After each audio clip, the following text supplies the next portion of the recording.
Good morning, everyone, and welcome to the Fiscal Philosophy YouTube channel. As some of you may know, I am invested in medical properties trusts, have been for a good amount of time now, and currently we are in the eye of the storm. Now, the stock has recovered a little bit over the last week or so, I think partly in anticipation of us getting some more news on the Steward asset dispositions in bankruptcy court. Actually, today was supposed to be an important date for getting that information. Now it looks as though this has been pushed back, and we won't get all that clarity that we were hoping for today. Now, this isn't to say we may not get a little something from somewhere, some news, but as far as getting the whole enchilada, and the joke on Discord has been that it was due to weather because Hurricane Beryl obviously hit Texas.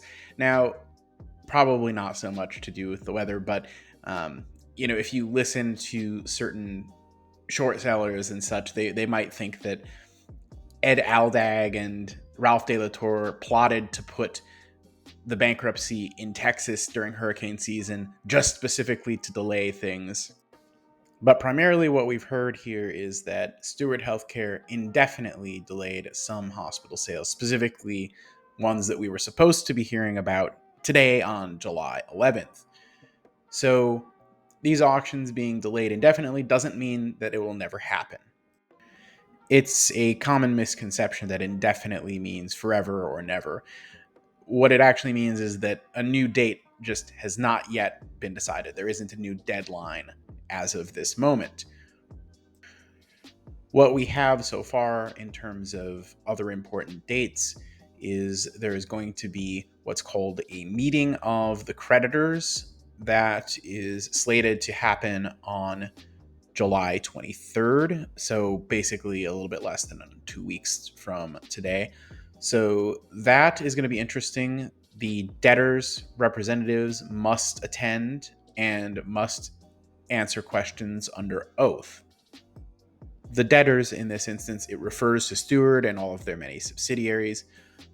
I think it's interesting that they have to answer questions at this meeting under oath. I don't know if it'll just be considered more of a formality, but considering accusations of fraud, something juicy could potentially come out of this, though I wouldn't necessarily bank on it. After the 23rd, we of course do have MPW doing their earnings sometime in August. Now, this is an estimated date of August 13th. I've heard tell that other people are estimating it could be as early as August 6th. What I do want to make sure you are all cautious to do is do not anticipate a specific date for earnings until they do a press release. It will be on MPW's official site. That would be on medicalpropertiestrust.com/press-releases.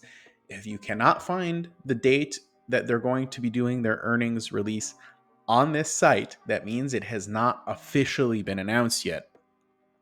I recall last go around, not only were people for some reason anticipating it on the wrong date when it had not yet been announced, but also some people were actually tweeting out actual fake results that weren't real out of nowhere. So please be cautious with regards to the news on this ticker and where you hear it.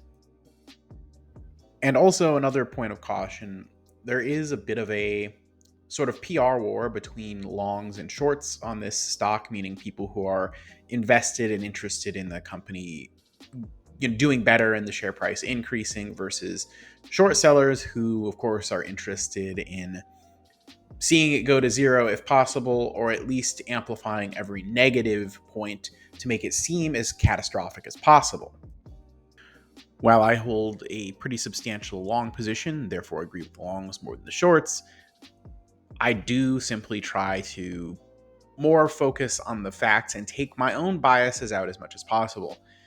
But even I am probably not perfect, and so it's important to distinguish what is the fact and what is the emotion or what's the embellishment.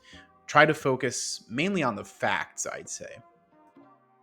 At the end of the day, this is all about what is the value of the assets.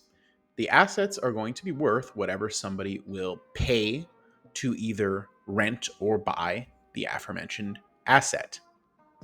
If that ends up justifying book value, near book value, or better than book value, then it would be a big W for us, and it would literally rain cash upon us at some point. However, if everything is an 80% write down, like the shorts seem to be suggesting, then, well, we'll get absolutely crushed. There's just no two ways about it. It depends on the value of the assets and how you see it and what the rents or sales actually justify. I believe that licensed hospital beds are an important and valuable asset and resource that should hypothetically grow in value over time as healthcare becomes a greater and greater portion of our GDP. However, I can't say with absolute certainty what that value is today, but I do believe in it enough to hold the stock in my portfolio. Be sure to comment below if you have any MPW shares. What do you think is going to happen when we're through the eye of the storm and get any other major news updates on this? What do you think will happen at the creditors meeting on July 23rd or at earnings in August? Be sure to join on Discord, link in the description for more discussions on stocks just like this one. Make sure you subscribe, like for the algorithm, all that good stuff. Take it easy, everyone. Have a wonderful day.